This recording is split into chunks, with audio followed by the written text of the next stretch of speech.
Hola, soy Julio César Chávez. That's lights out, baby. Lights out all day. This is Sugar Ray Leonard, and you listen to Fight Net Radio. I mean, this is ridiculous. It's a radio show. It ain't a one-hour television spectacular. Everyone in this room is now dumber for having listened to it. We gon' know. I got eyes and ears everywhere. I got friends all over the world, man. Who gives a shit with Whitey? He's a piece of crap.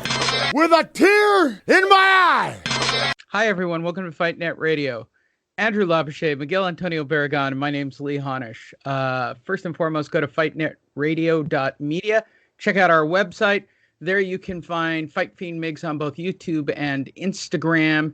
You can also follow me on Instagram as well. You can find every way possible to watch or listen to our show, unless you want to watch the Mayweather versus Paul replay that Miguel and I did, which is being blocked on every possible channel we try to put it up on. Just thought I'd throw that out there. And since I'm the only one who can see that we're being blocked, it's actually hilarious. Anything else? You can also check out boxing news on that site. We are sponsored by Geloso Gelatateria. Geloso Gelatateria. When you want jizz in your gelato, Geloso Gelatateria. They're available at the Queen Victoria Market in the Fuck Shed, shop number 5, Australia. Shout out to Geloso. Finally, our final sponsor is Big Al's Tiki Bar when you're in San Diego. Of course, you do need an invitation to go to Big Al's. Go to Big Al's Tiki Bar. Send a message to the owner and the bouncer. He'll put you on a list, and hopefully you can go hang out at Big Al's. Moving on. I start with Andrew Labouche. How are you today, Andrew Labouche? Yeah, doing good. Didn't get to sleep in this morning around 7 a.m. My daughter wakes me up and says, Dad, we got to go. And I said, go where? And she said, you got to take me to guard camp. I think it's guard camp. Yeah, it's camp. And I said, all right, well, when do you have to be there? 7:15. Yeah, that's a thing. That's a thing. What the fuck? I said, don't ever do this to me again. Man, you're going to be late. Yeah, that's a thing. It's their senior year, Andrew. Lean into it a little bit. Yeah, I didn't eat 15 minutes, Lee. Come on. Are you serious? She wakes you up at 7 to say she has to be somewhere at 7:15. She was ready. She didn't just take the car. At least she didn't just take the car. Think of it that way. Because you and I both know that that's right around the corner for us. They're not even going to ask. They're just going to take the car. That's true. That's very true. Miguel Antonio Barragan, how are you and how is Las Vegas? I'm doing well, thanks. I woke up a little while ago, slept in this morning. So got myself some nice shut-eye. It is hot as fuck over here. I'm sure you guys already know. I don't have to tell you guys, but try to stay out of the heat as much as I possibly can. It's about 20 till noon, and it's already 99, so it is hot as shit. Yeah, can't wait. I'm going on tour to 3 of the hottest places on the planet like a fucking moron. I think I go through Texas. It's hot and humid. I go to Scottsdale for the weekend. It's hot and it's humid. And then we end the tour in Vegas where it's hot and just hot. Just hot. Dry. Just hot. I'm really looking forward to it all in a strange, not really kind of way. Yeah. I can hear it in your voice. Yeah. Well, I got myself back into shape for the whole thing, dropped weight, got all muscular.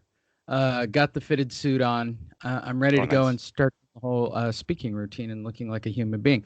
So for me, my daughter came over to the new place and saw it, and we watched a movie on the couch, Andrew. And you and I both know, Andrew, this is just the end of the road where they're actually going to sit on the couch and watch a movie with us. Over. It's so over. Yes, sir. Was she at least not on her phone the whole time? Not the whole time. And that was impressive to me. Then she went to a dance that evening. Yeah, there you go. That's a teenager. Yeah, it's all over.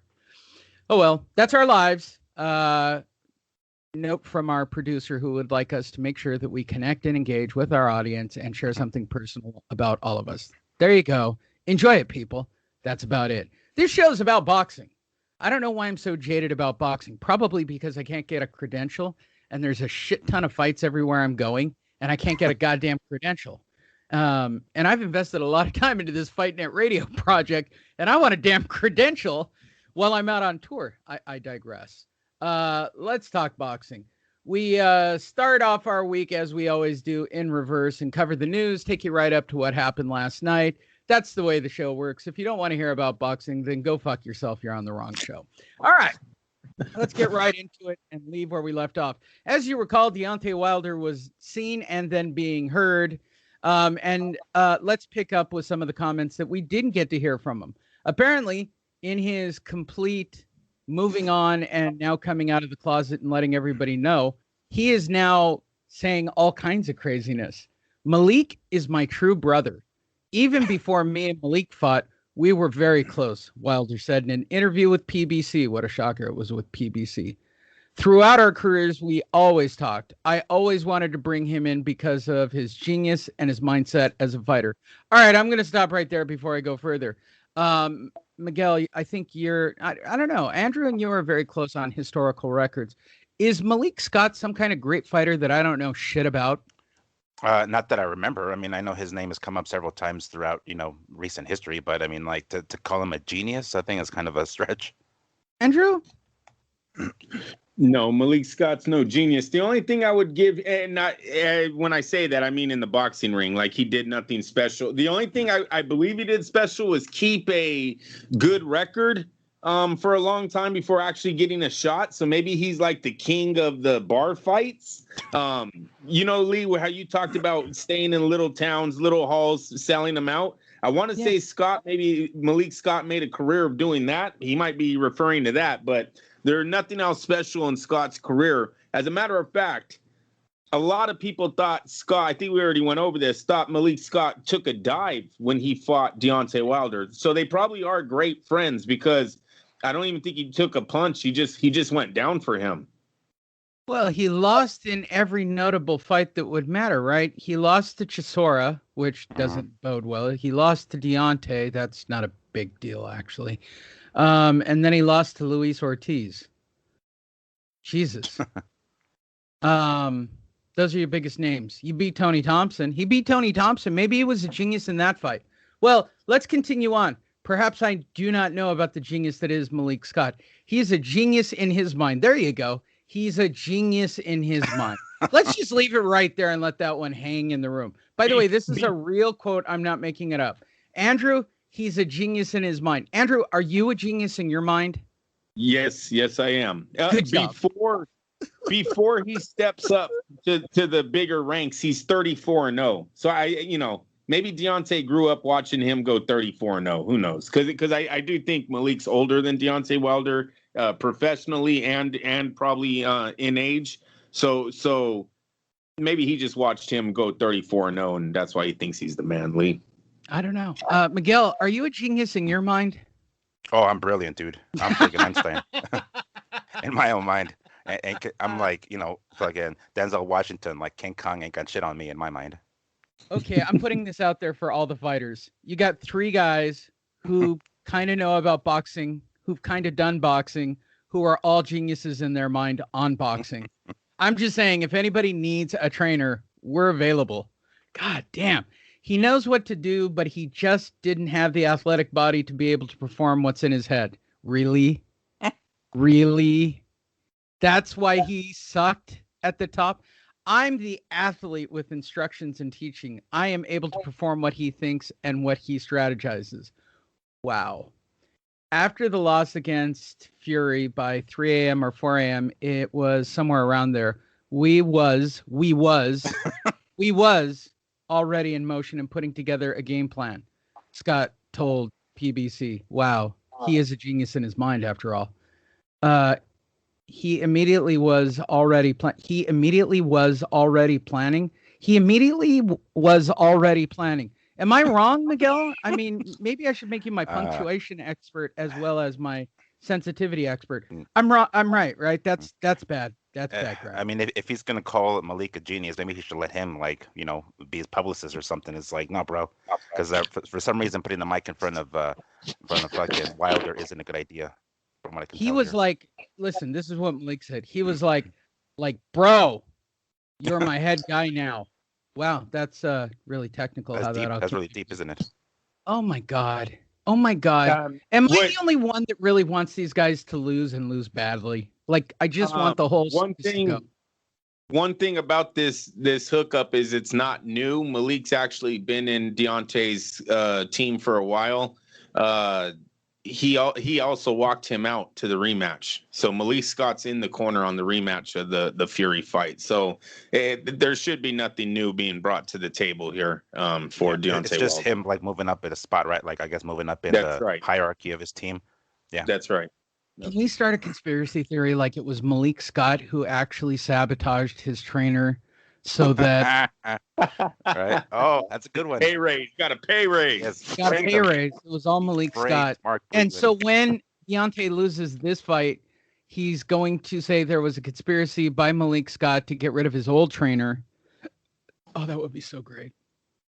Moving forward. Fury Wilder 3 set for the T-Mobile Arena. What? Not the stadium? And it's been approved by the Nevada State Athletic Commission. I'll start with you, Andrew. Are you surprised it's not at the stadium and it's actually at T-Mobile? Yeah. When did this come out? This I came didn't even out. see this news. Yeah, Dude, me that's neither. uncommon. This is surprising me. This came out June 8th. Yeah. Yeah, no, very shocked. And then now Mr. Davis has a fucking issue. I'm telling you, this was supposed to be a savior for that stadium. I don't know what went wrong, but everything was pointing to that being opening up the Raiders stadium. What went wrong? I have no idea. I know that they didn't think they were going to have a same response as they did in the rematch because the rematch was so bad, right? They made like over $17 million at the live gate on that fight. They did not expect that coming back. Maybe Mark Davis priced his stadium too high. Maybe. Miguel, are you shocked by this announcement? Not a correct like. I mean, to some degree, yes, because I would have thought, that would have been the perfect setting for it, Allegiant Stadium or Raider Stadium. However, it has been brought to my attention that WWE is going to be holding a big event this summer in August, SummerSlam. SummerSlam. At the Allegiant Stadium, and they're gonna fucking sell like a motherfucker. So I think to some extent, the stadium is fine. I don't know what exactly is going to be the opening, but it wouldn't have hurt to include this fight in that roster or that list of events taking place in that stadium. So, I think T-Mobile is still a pretty big deal. Yeah. What's up? He needs 46 sellouts a year. So he needs Jesus all Christ. the dates he can. No, if you look it up, they say it's the worst sports contract in America. He needs a lot of he needs way more than the Raiders just selling out their season. He needs 46, I want to say, sellouts to make his bills. So as if the WWE isn't falling directly on the date of the fight, no, this is big loss for Mark. You guys, Jerry Jones has been doing the stadium thing for a while. He's had a few fights over in his stadium. Like, this could have happened if Mark would have priced it right. Something went wrong on Mark Davis's end. This is not about boxing going, you know what, 70,000 seats, maybe we don't want to sell that many. Come on, let's be real here. Or is the T-Mobile, they're privately owned, correct? They have no connections to casinos? No, they're Anheuser-Schultz. They're the it's not Axis, And but Anheuser-Busch? whatever they are. And the Okay. All right, so it has no connection to casinos. No, I don't think One so. other thing, same people that own Staples, I believe. one other thing that I don't know has ever been worked out on, the emergency lanes leading in and out of that stadium. Are they capable of putting on a fight right now? The NFL might be bending rules or doing whatever they have to. Maybe they're limiting the fan base for Mark. I don't know, but they were supposed to build roads, exits, all that shit was supposed to happen at that Raider Stadium. Is it that delay that got the fight pulled out of there? Don't know. Does the reports But say the anything? enjoyment Is there of me anything- hearing you go off on Al Davis anytime we are remotely connected to this stuff just brings me so much joy. Well, no, this is breaking news for me. I would have tried to find out what happened with the Allegiant Stadium. Seriously, All right, Miguel, That- get on it and get that up at Fight Fiend Megs on both YouTube and the Instagram. Yeah, Team yeah, yeah. Music. We're looking forward to signing the papers for the showdown with Anthony Joshua. the guy who looks like he should be the new replacement on Dexter, Anthony. That's a good joke. Usyk, yeah, that's his name. He's going to fight Anthony Joshua. Talks consider for Alex, and they still haven't signed anything, and they're talking about fighting in a 62,000 seat football stadium in North London for the fight. Well, there has been no. I've gone through all the news. I'll jump forward. It doesn't seem that they've put the kibosh on it. So once again, let's do our weekly diatribe of will this fight happen? I start with you, Miguel Antonio Barragan. Will this fight happen? Well, I mean, I was pretty convinced that it wasn't going to happen. Reading this news now, I'm like, oh snap, maybe it really is going to happen. But considering what has happened recently with some of the fights with with AJ and Fury, I'm still kind of on the fence. I'm still going to lean towards no. Like, I still think it's not going to happen. Is it a trap fight? A what? A trap fight? Yeah. What the hell's a trap fight? I don't know. That's just what all the fighters say when they come up with something stupid and don't want to fight again. It's a trap fight. Am I wrong, Andrew? Fight. Like, that's the bullshit a PBC fighter would say. It's a trap fight. It's a trap fight, and he don't want that smoke. They like to say that a lot. Okay, he don't like that smoke. Miguel, does he don't like that smoke? He don't want that smoke. One wants all the smoke. The other one doesn't want any of the smoke. Andrew Labouche, are you still in the belief that it is or is not happening? Are we talking Joshua? Alex, Alex versus Anthony. Yeah.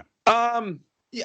Listen, I don't know. I'm on the fence. I really don't know. Joshua, he seems to take on all comers, right? The kid was pretty impressive before the Andy Ruiz fight of fighting everyone.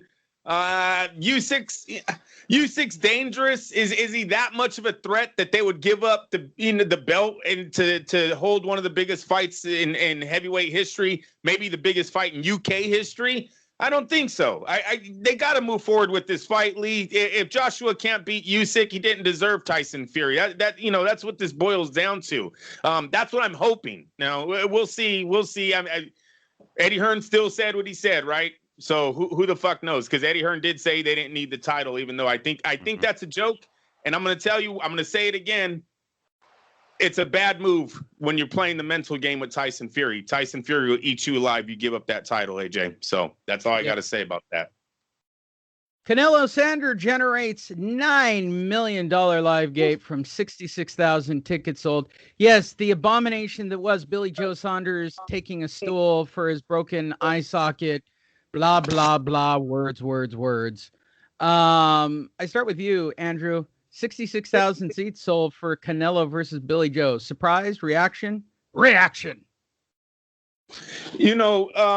This is what I just talked about. Why it's a surprise that Bob Arum and the PBC moved away from the Raiders Stadium on their fight. 66,000 seats, you guys. So it can happen. It can work.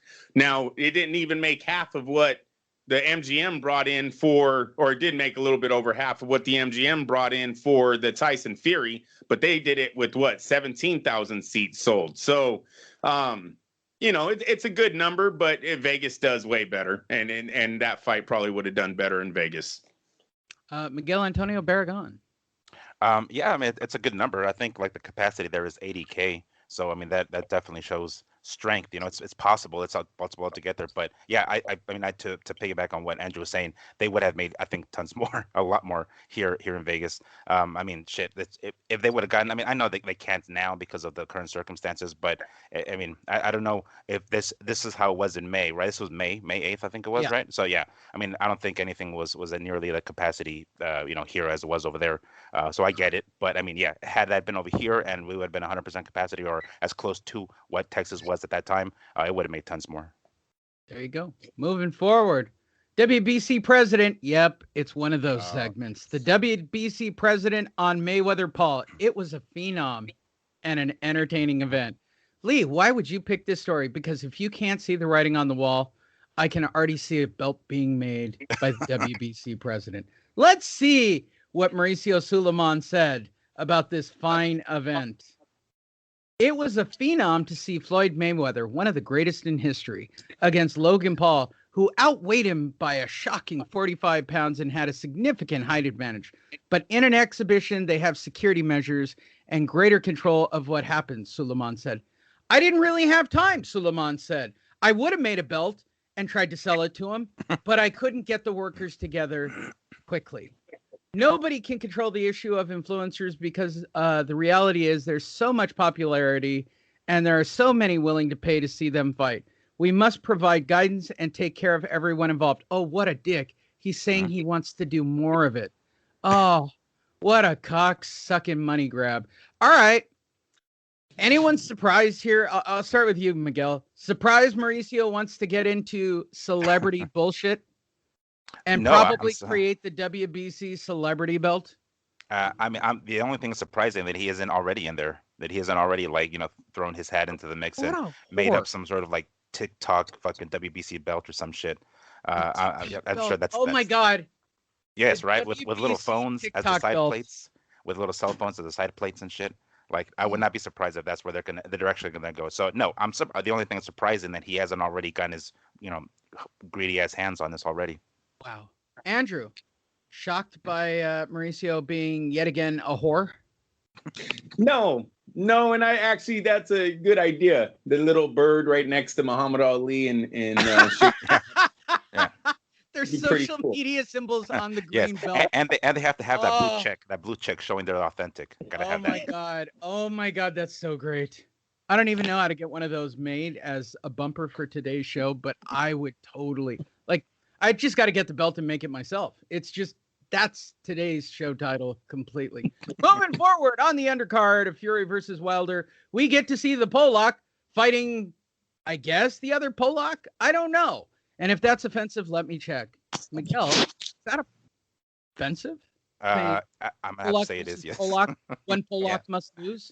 Yeah, pretty sure that's pretty offensive. Yeah, I'd say that's up there. Will a Polak be able to type an email in response and be mad at me? I'm pretty sure they can. Yeah. All right, just checking. Also, Effie fucking Abaji is back and fighting a guy named Frank Sanchez who was driving fucking cabs. All right. Anybody surprised at the rematch of trying to get the Polak back into power? I'll start with you, Miguel. No, I mean, like, I think this is another one of those setup fights. Like, maybe it could be a potential, you know, Deontay Wilder opponent down the line. I don't know. Sort of depends how this fight goes with Fury. But I mean, him fighting any one of these guys, I'm sure these guys are beatable. But I mean, I don't see. Everybody expected Kalinowski to win that first fight, and then he got totally fucked up by Helenius. But I mean, it was a very entertaining fight. I loved it. I wouldn't mind seeing it again. But it's pretty obvious that these guys are being set up as basically another opponent. Is he a Viking? I want to say he's like a Swede or a Viking. Something. Right? I don't know what the hell. Something What's that Slav. chest tattoo got? Fucking white people. More Yes. fucking white people fighting on the card. That's all I have to say. Yeah, Andrew, weigh in. Do you want to see this again? Do you want to run it? Wait, let me talk PBC. We're going to run it back.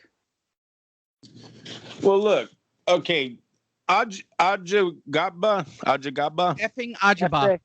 I'm gonna call him Efe. Efe is fighting Frank Sanchez. They're both undefeated. They're both heavyweights, Lee. That's not a bad fight for an undercard of a heavyweight matchup, right? So one's 15-0-12, the other one's 18-0-13. Decent power, should be interesting. In the next fight, who do we have? That's Helenius versus Kalinowski. Come on. Yep. This is another Rematch. decent heavyweight fight. There's nothing wrong. I don't see anything wrong with this matchup. Kalinowski big on the PBC roster, so obviously Al Heyman threw him in the mix. Helenius just had the big win, so that's a decent fight. And then the undercard, I believe, is baby Jared Anderson. Big baby Jared Anderson, 9-0-9. Yeah. He's taking on an undefeated heavyweight. I'm not even going to try to say his name, but he's 22-0-12. So listen, I'm buying this card. This is a legit Buying a heavyweight. PBC card? Oh, this is top ranked PBC. No, These It's no, No. PBC's putting on the What event. is it? Jared is top rank. Ajibaba is top Yeah. rank now. I think Remember, these two he dudes are left PBCs though, See. right? Like Kalinowski and this guy. Aren't both these guys PBC dudes? Kalinowski and the other guy. Yes, you guys got to remember, Fury and Wilder are both. Yeah. King. So this is a mixture of both companies coming together and putting a card on that we should all purchase. Everybody should be buying, if you're a boxing fan, buying Fury versus Wilder 3, because at least the promoters, they did something for us here. When's the last time we got 3 heavyweight fights, all undefeated, or 2 of the matchups are undefeated guys? Don King in those marathon cards. Don King. Back in the day. Back in the 90s. Don King. When he put on those 5-hour fights. That's the last time I remember it. Yeah, I'm very impressed with what they did here on this one. I like it. All right, cool. Moving forward. Bob Arum. Mayweather could have gotten Paul out anytime he wanted. That's right. Joining us on the show, the ever-present voice of Fight Net Radio, always on hold, Top Rank Bob. Good morning, Bob. Is that a hairball, Bob? Like, I always wonder why you just don't say hi. It's a joke. It's farcical. It's a good word. It's amazing that I could still say it at my advanced age. I wouldn't pay 5 cents to watch it. Now I'd stream it illegally at VIPfrontrow.net. That I would do. Nobody's going to get hurt there because everybody knows it's all relatively scripted. Mayweather could have gotten him out anytime he wanted. Jesus Christ, how did you people pay for this fucking shit? The fans are whispering in our ears saying they love it. Things are changing. If you don't change it, you'll be left behind. I start with you, Miguel Antonio Barragan. Do Top Rank Bob's words ring in your head? Yeah, to steal a word from his vocabulary, it's preposterous. It was, I mean, we knew this was going to happen, right? We know there was a point in the fucking fight where, like, Floyd was literally holding Paul Logan up, or Logan Paul, whatever the hell his name is. Whatever. Whatever the fuck's name is. One of the Pauls. Yeah, one of those white dudes.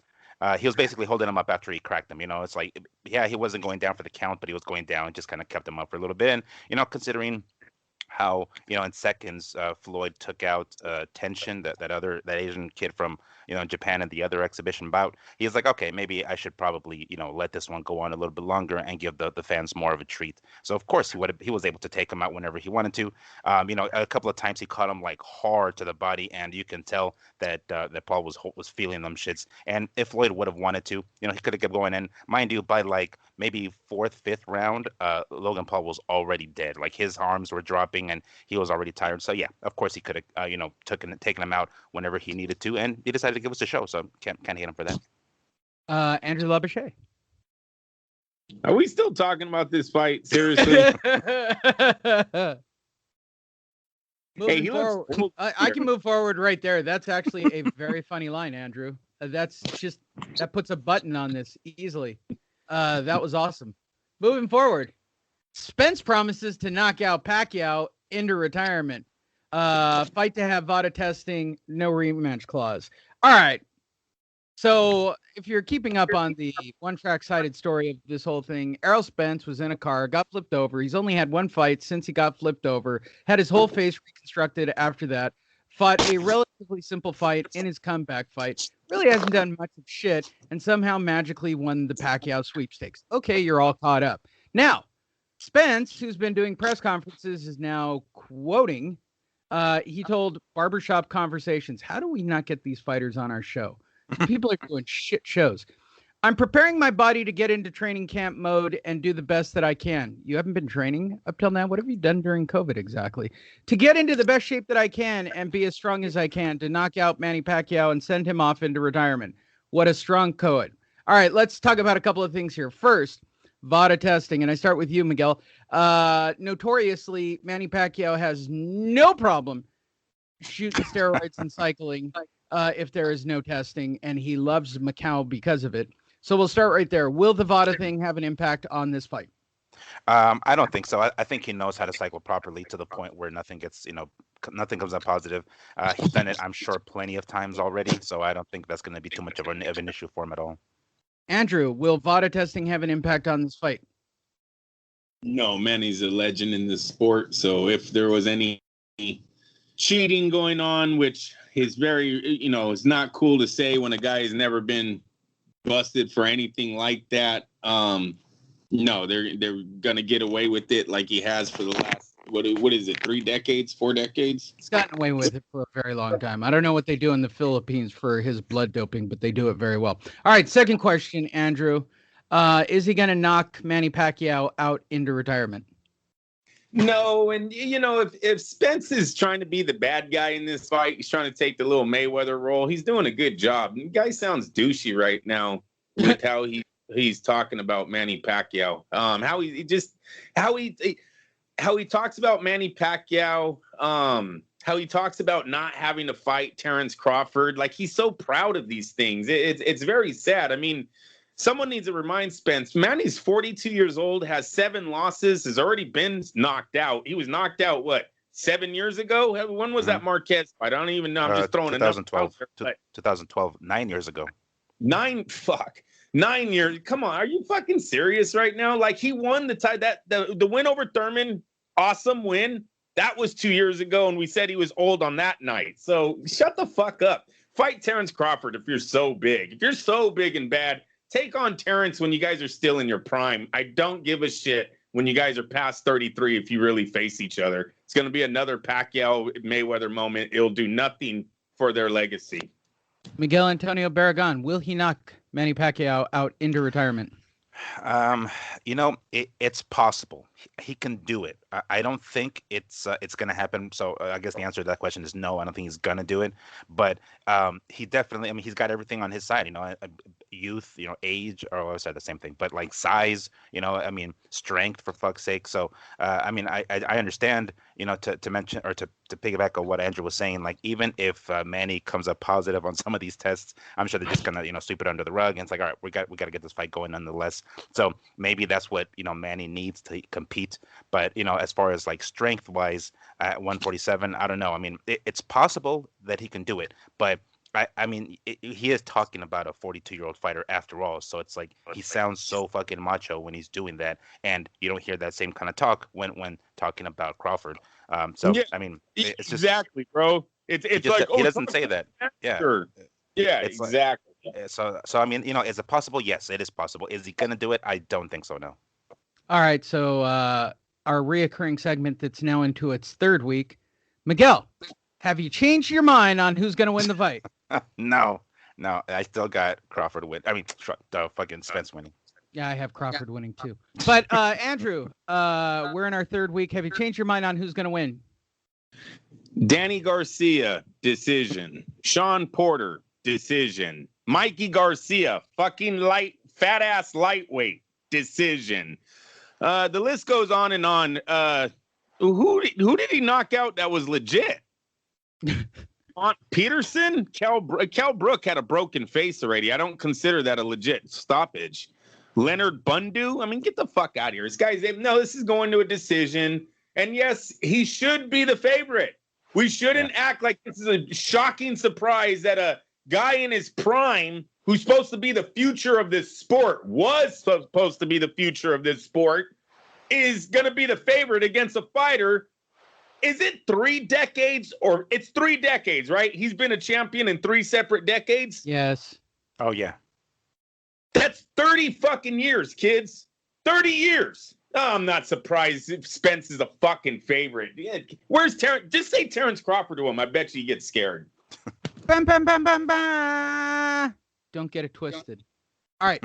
So here's the real question. I'm prepared to come off of my Klitschko stance as the greatest fighter in boxing history. Is Manny Pacquiao, Andrew Labouche, the greatest fighter in history? If he pulls off this win, he will go up there with the Fab Four. Yes, he will be in the same rankings of Duran, Leonard, Hagler, and Hearns. Yes, he will. He will surpass Floyd Mayweather in the welterweight division only. And listen, this has happened before. He will not surpass him as an all-time fighter, but as in that division, Manny Pacquiao would have done more than Mayweather has done as far as opposition, as far as making it to the top numerous times against opponents that he wasn't supposed to. Not fighting Victor fucking Ortiz here, you guys. Or Robert Guerrero or some shit. Robert Guerrero here, you guys. Andre Berto and shit. Andre Berto, yes. Big time difference here. All right, fought Carlos Baldemir for the undisputed welterweight. Didn't fight Paul Williams. Didn't fight Antonio Margarito. Okay, let's not get the shit twisted here. All right, go ahead. The only other time we've ever seen this happen was when Roy Jones defeated Bernard Hopkins for the IBF middleweight title. And then by the end of their middleweight careers, Bernard had put in more work and more time to surpass, I believe, Jones on the middleweight all-time list. When you're just going off of what they did in that weight division, Manny will surpass Floyd. This is huge for Manny Pacquiao if he can pull this win off. This is on a die-hard level, this is Foreman Ali, man. Wow. All right, Miguel Antonio Barragan. Manny Pacquiao, the GOAT? I would say no, because that's such a blanket statement, because what Andrew was saying in regards to what he did specifically in the welterweight division, I mean, overall, no, because of his loss, in my opinion, to Floyd. Overall, as far as what he's done at welterweight, I mean, that's a lot more there. But I would say he can, even if he doesn't win this fight with Spence, but putting on a killer ass performance in a close, losing decision would put him up there. Not the GOAT, no, but definitely, up there as far as mentioning, pulling up the fucking, retiring the jersey kind of thing in the rafters kind of deal. He'd be up there. He would definitely be up there. But if he wins, goddamn, I would have to say, if he ends up winning, I'd probably say yeah. Actually, I would say yeah. If he wins, he's the greatest of all time. And I will replace Klitschko at the top of my board. And again, I'll say it for those of you going, Klitschko? He held all the belts for a decade. Fuck you all. 10 fucking years of being undisputed heavyweight champion and fought the entire top 10. That is studly ass shit for anybody. Moving forward. Anthony Joshua, Alexander Usyk, Hearn says, yeah, I think Joshua wins. Well, okay. Usyk is pound for pound top fighter, and he's the undisputed cruiserweight champion. And AJ is continuously fighting these guys that he gets a letter about telling him, you must do this. At some point, with the way he's feeling at the moment and the way I'm feeling at the moment, you don't want to be told what to do. We understand the sanctioning body's responsibilities. Joshua wants to fight for the undisputed world championship, and that is unfortunately an obligation of being the champion. Why does this feel like it sounds like they're dropping the belt? Anybody get that vibe from Eddie Hearn's comments? I start with you, Andrew Labouche. Is he getting ready to drop the bomb that, fuck the WBO? It's possible. It's a bad move if they do it. But Lee, that's what he said when this question first got brought up to him. So it can't be a surprise. Miguel? I am getting that vibe a little bit. I mean, I don't know. I have to feel like there's going to be some way around it. There's just too much money involved in AJ and Fury for every title. I don't know. It sounds kind of like passive aggressive threat, like, oh, we don't need the belt kind of deal. But I am getting that vibe from this here. Like they're kind of starting to come to terms with being okay with dropping the belt. I see step aside money. That's what I see, if anything. Moving forward. Mora believes Mayweather is bound to get caught if he decides to continue. I was praying when I saw this that it's Sergio Mora. I didn't want to go any further because I don't know any other Moras in boxing. Are there any other Moras that I'm aware of, Miguel, before I scroll down and possibly be disappointed? Mora? All right, let's see. To the point that we want his opinion on? It's Sergio! Else. Yay! Yes. For those of you who don't know, Sergio should never talk about boxing. I mean, admittedly, he was the middleweight champion of the world for all of 12 seconds. But let's see what Sergio had to say. Listen, I think we've seen the last of Floyd Mayweather with boxing gloves at 44. With those legs against an inexperienced but bigger, naturally stronger, athletic Logan Paul. Paul is athletic, he is strong, and takes training seriously. I don't care if Mayweather calls it a legalized bank robbery. Mayweather is bound to get caught, clipped. It's not going to be a fair fight. It's still punch for punch. One haymaker from a bigger, stronger guy. All right. First of all, who gives a fuck what Sergio Mora has to say? I mean, seriously. Am I the only one who thinks that that's crazy? I start with you, Miguel. Do we need comments from Sergio Mora? I mean, I don't know. Every time he opens his mouth, it's something and it's gold. Whether it's wrong or right, Right? it's just fucking gold. So I mean, need it? Probably not. Well, we liked it. Yeah, I like it. I would like to hear him say whatever the fuck he's got to say about this. I mean, I definitely disagree with what he's saying here 100%, which is why it's gold. But yeah, I like hearing what he says sometimes. Andrew, are you surprised with Sergio Mora putting over whatever Paul brother that was? No. Don't you I don't feel care. like he's angling for a Paul fight? I get that vibe. Like he's setting up for a Paul fight. Oh, he's big, he's strong. And by the way, I would pick Sergio Mora to win that fight, by the way. No question in my mind. And what a great fight for whatever Paul brother it is, because he has no punching power. Just putting it out there into the universe.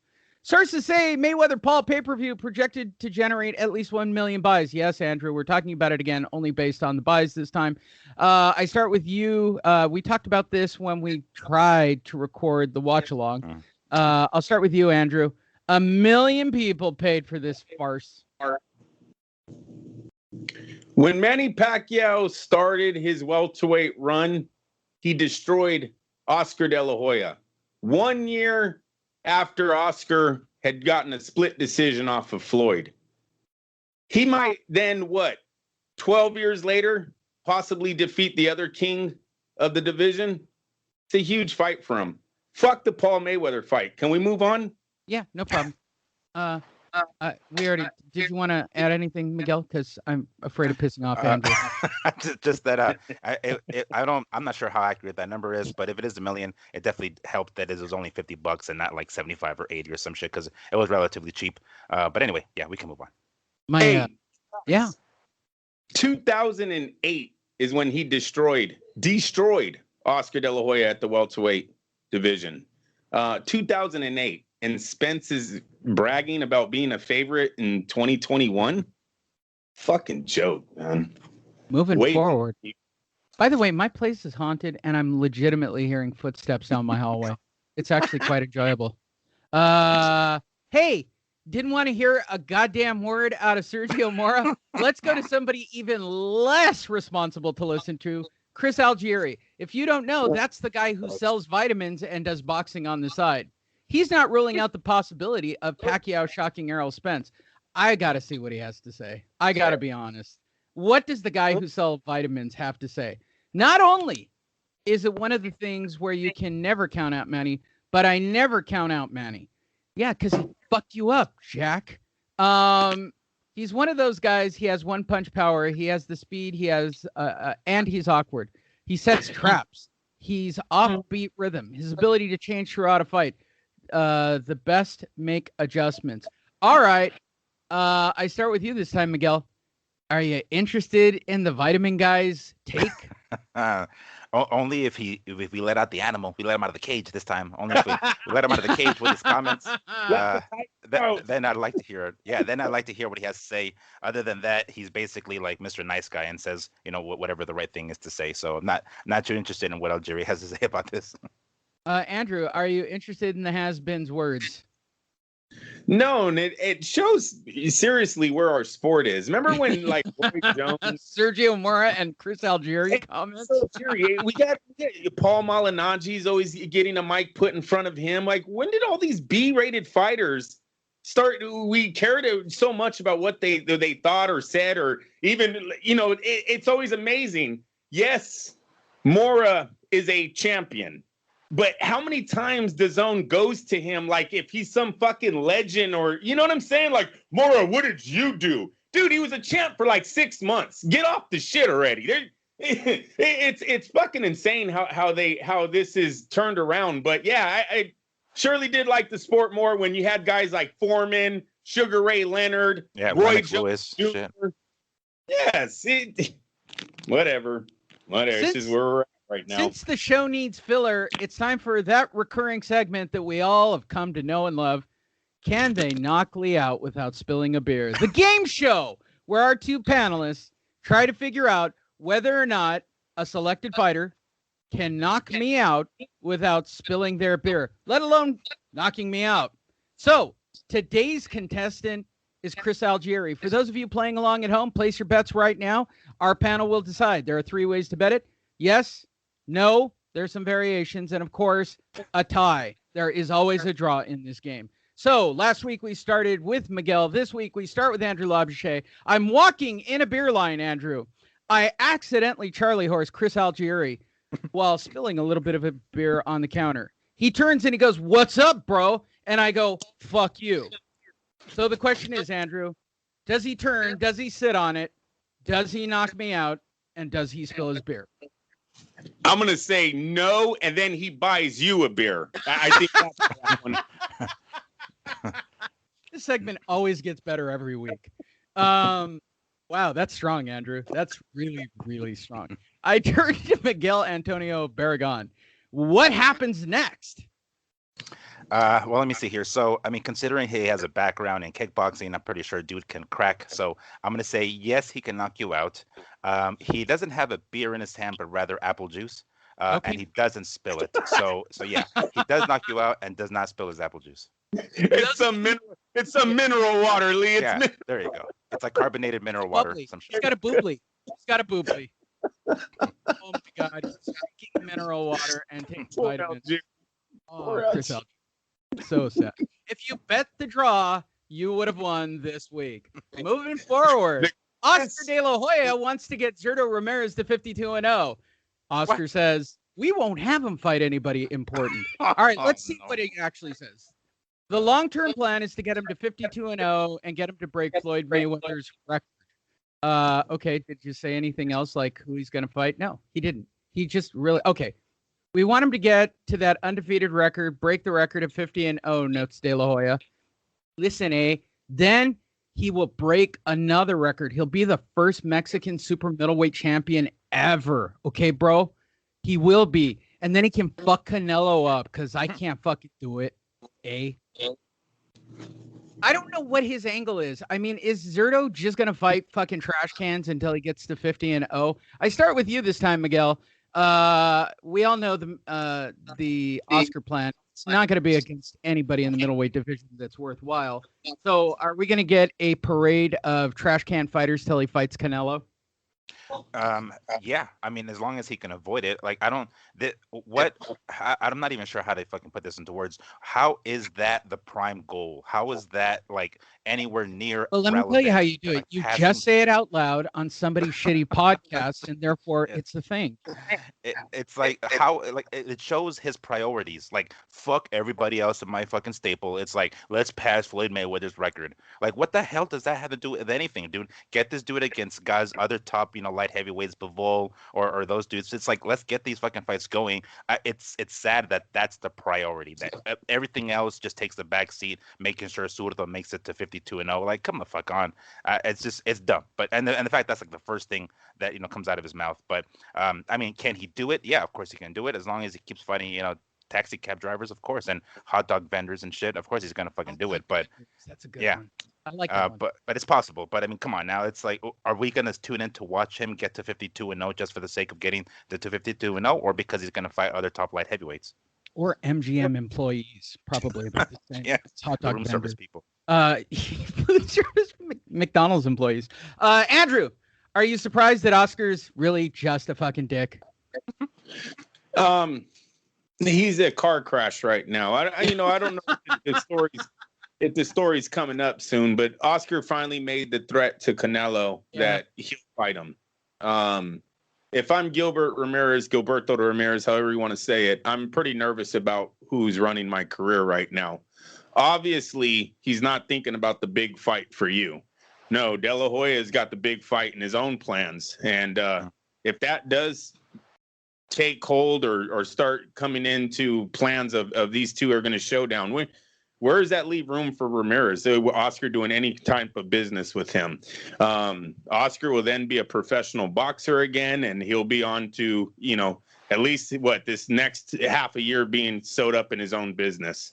I guess Gomez and them, like Canelo already told us, it's Gomez and everyone else at Golden Boy that kind of runs that show.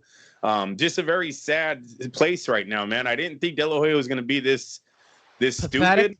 Pathetic. Hate to say that, but his comments nowadays are getting to the point where he really does seem like he just has no no clue of what he's doing right now as a promoter. He does seem hurt over the Canelo and Eddie Hearn situation, and he should. They kind of, they dogged him out. It is true. Oscar's been burned a few times in this sport, and Bob Arum told us a long time ago that he wasn't a smart man. There was no knock. It's just something all professional fighters, they have to make a fucking choice in their life if they're going to stay on the path of the Olympics or they're going to go to school. The ones that choose the Olympics hardly ever finish school, and I think it's shown in Oscar's professional career as a boxing promoter. Miguel Antonio Barragan, is Oscar De La Hoya the Tito Ortiz of boxing? That's a great reference. That is a great reference. Well, mentally speaking, cerebrally speaking, yeah, I would say definitely. They're on sometimes the same level. Like, they're on the same level. Than a second grader would be challenging for both of them, I would imagine. Yeah. I mean, when Tito Ortiz is saying dumb shit like "I want to outlive my kids" or some dumb shit like that, it's like, bro, come on. He says dumb shit like that. Seriously, it's I'm not sure that's what you meant to say, but it came out exactly as that, bro. So you might want to, get somebody to filter your shit before it comes out of your mouth. But it's, mentally speaking, I say that's a great comparison, De La Hoya and fucking Tito. I feel like we should just pull crazy comments from either one and play a game of who fucking said this. What about Mike Tyson? I want to eat his kids. That could have very well meant he wanted to blow Lennox Lewis. I really don't know. Maybe Mike follows. Look, here's what it is with Mike, though. He got beaten into being smarter. Okay, just like Rock. And remember his jewel of, I broke my back. Spinal. Yeah. That's a classic. There's a lot of the look on Jim Gray's face. You know what? For next week, I'm going to put together a brand new game. Who said it? Tito or Oscar? So tune in next week for that brand new compelling game show, and we'll see how our panel of experts does. Caleb Plant. Hey, look, I'm a lot faster. I'm a lot stronger. Neener. And I'm going to be the guy. Okay. Can we just get off this and have the fight? I start with you, Andrew. I get it. We got to hear Caleb actually sell himself for the next 3 months till we get to this fight when he gets his ass kicked by Canelo. Do you think he has any shot whatsoever? No, I'm going to say no. To win the fight, no, Lee. To look good, I'm hoping that the pedigree that he's been in America will at least give him a better shot than what Billy Joe Saunders shown when he fought him.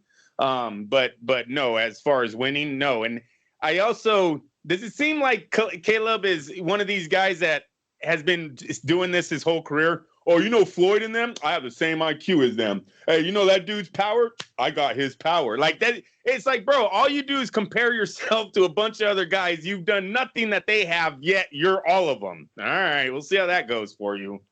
Miggs. I think he will put up a better fight than Saunders. That I feel more confident in. He's not going to bitch out. He's not going to bitch out. Yeah, he'll take his ass whooping. I think. I mean, for however much hope. Maybe it's a good idea for him to ask for 10 mil. I don't think that's going to actually get them the fight, but he's going to end up probably settling for less, which is fine. Still the biggest, fight and the biggest payday of his career, which is, I understand that he's got a belt and that in his mind has some sort of like real strong leverage to ask for 10 million goddamn dollars. I mean, it's enough leverage to get himself the biggest payday of his career, whether or not that's 10 mil is in the story. But the bottom line is they're coming, Caleb and his people seem to be coming from this idea where the money doesn't matter so much to Canelo, but rather becoming undisputed, super middleweight champ. Like that trumps everything. So he's going to be the one that's on the pedestal. He's going to be the one that's being chased. Like, yeah. If you want this belt because you want to be undisputed so bad, you're going to give me $10 million. Like, dude, no. He doesn't need that belt more than you need the fucking $6 million or $7 million they're going to end up paying you. So get the fuck out of here with that. Yes, will he put on a better performance? Absolutely. And I'm looking forward to that because I want to see that. But is he going to win? I think the second he starts feeling those body shots, he's going to start, thinking twice when he goes back to his corner in between the rounds. Moving forward. Billy Joe Saunders is 50-50 on fighting again. Does not rule out retirement. All right. Of course not. What a look on his face. Is that the look on his face while he's getting a blowjob from a hooker? That's when he's hiding the coke in his mouth when the cup comes around. Why do you mind showing anything? I don't know, but it's a great picture of him. It's really a good picture of him. I'll start with you this time, Miguel. Is he 50-50? Will he be back? How's his eye? Yeah, I want to see how his eye is, but we called it. We called it several, was it weeks before the fight. He gets paid, and that's it. And then he walks away. That's the biggest career payday. So I would not be surprised in the slightest if he calls it quits at this point. If the eye injury is as serious as it is, it's not going to be the same. We've seen it with Kell Brooks. It's not going to be the same. So it's going to benefit him to just bail and call it a career. Fantastic career, up until the point, he was champion in two-weight divisions. He did what he did, and he fought, Canelo, and did whatever he could. If that eye is legitimately messed up, because I don't know, because we're still questioning that. Keep that in mind. So even then, if he's got this good quote unquote excuse, like, hey, my eye is fucked up, I don't know if I want to come back, he can at the very least retire saying that, rather in his mind knowing the truth that maybe his eye wasn't fucked up and he wants to call it quits anyway. I'm gonna lean towards 60-40 that he's gonna retire. ALP. I'm telling you right now, this guy quit on his stool. He knows it. His team knows it. He doesn't know how to answer the questions when he comes back. He got eaten alive overseas, you guys, on the chat rooms, on the boxing chat rooms. They were calling him Ho Sanders. They were asking for the photos. They were asking for the X-ray pictures. You never seen any of this come to the media with Eddie Hearn, DAZN, or anybody affiliated with Billy Joe. They lied. They thought they could get away with it by pulling off the whole, oh, yeah, he's off to the hospital right now in the surgery. Dude, this is a new era, man. This shit is all on Twitter, all on social media before the night is over. When these guys are in hospitals, when they're in and out of surgeries, when he's in the bed just giving the thumbs up, all of this is on social media. They choked. They panicked. They tried to put something out there, and I believe it totally backfired on them. I do not believe he ever had surgery on that eye. I think he's embarrassed. I think Billy Joe is a bully that got humbled, and maybe that's why he doesn't want to come back. He's pulling the old Prince Nassim Hamad bullshit. You take one defeat and you walk away to never come back. He's like, whatever. So no, and I told you, he should retire. He quit. I wouldn't pay for his fight if he did come back. There you go. Moving forward. Eddie Hearn, Joshua must be ruthless to beat Alexander Hughes. Career could be derailed. I don't even want to read the comments. In fact, I'm just moving forward. Clarissa Shields fought on Thursday night. Let's talk about it because you two watched it and blew up my goddamn phone over this. Joining us on the Newsmaker line, Clarissa Shields. Hey. Finally, Clarissa, you made it. You've officially made it. Yeah. It was exciting. Oh, I bet it You was. think I have a vagina? Only you know that for real, Clarissa. Only you know that. One thing about the MMA league, they do not care. No. Yeah. No, they don't. All right, you two blew up my phone and watched this fight. I swear to God, do you really want to know how many texts it was between the two of you? Because I let them just keep going so I could keep count.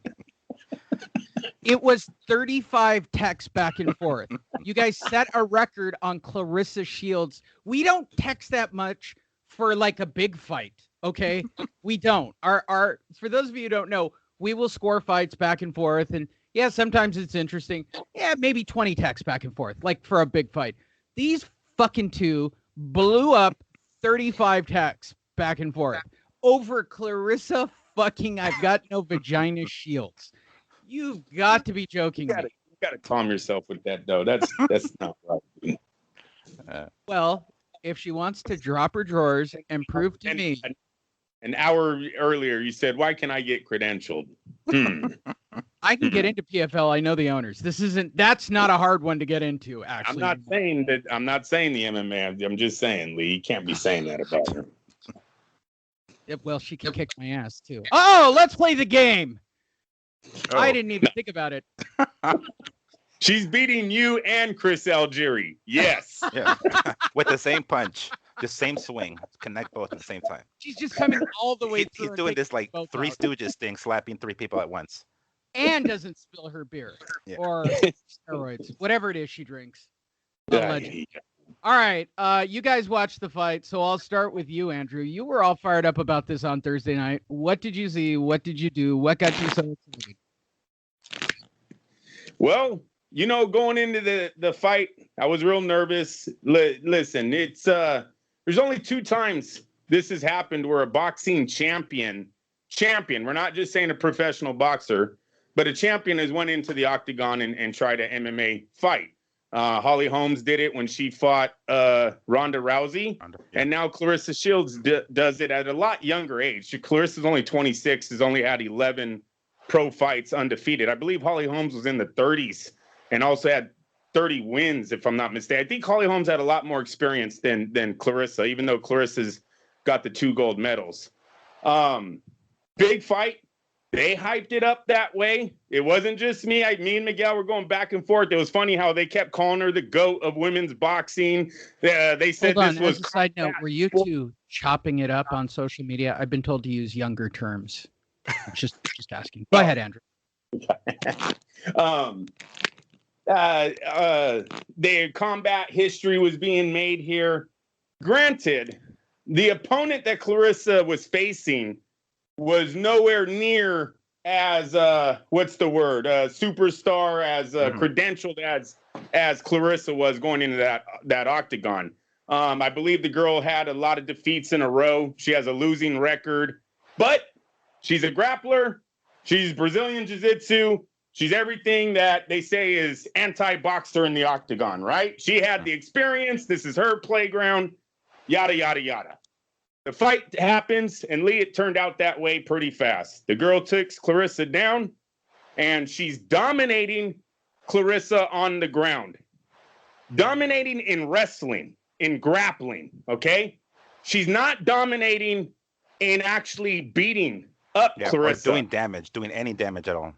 Yes, she knew how to keep her down, but Claressa did a very good job of holding on, keeping her head tight into the girl's stomach when she had the full mount, or she would jab off of her back. And even though it's not, you don't expect her to get a knockout from her back, she was doing enough to disrupt the girl's offense to where she wasn't being dominated.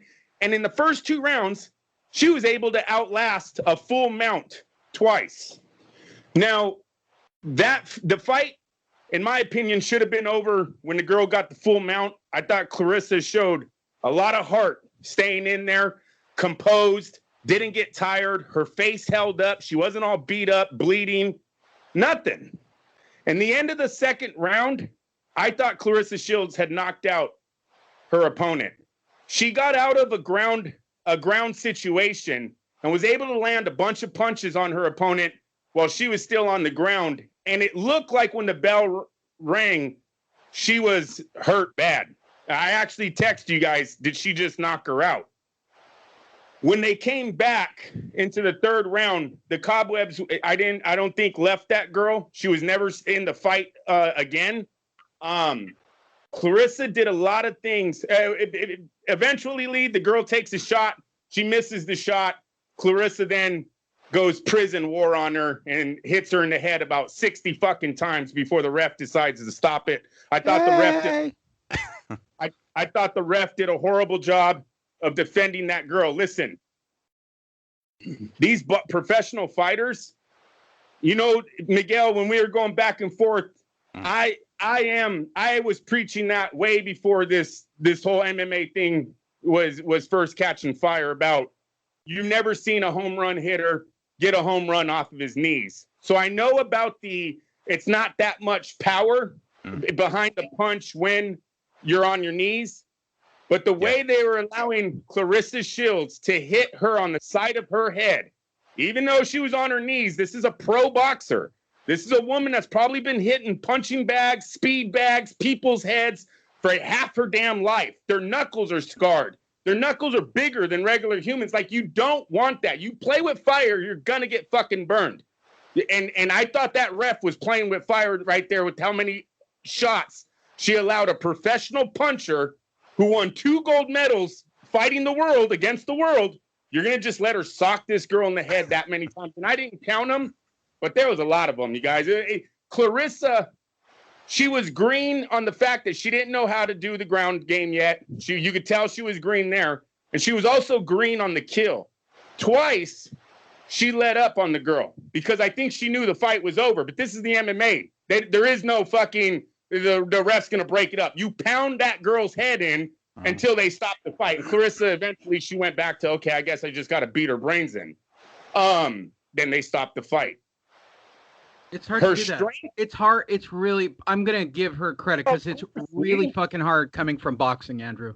Hey, Lee. Oh, wait. Yes, it's a vicious sport, Lee. It looks like a prison fight to me. I'm sorry. You put a knife in Clarissa's hands. That's what the prison wars on YouTube look like. Two guys wrestle until one guy gets the fucking mount and stabs the other dude. And that's what they usually stab him about 30 it's times. the closest thing to a legitimate scrap that you're going to see. Yes. Miguel, a fight for your life. Exactly. Yeah. That's a better review you've given on any fight we've talked about in the last 6 months, Andrew.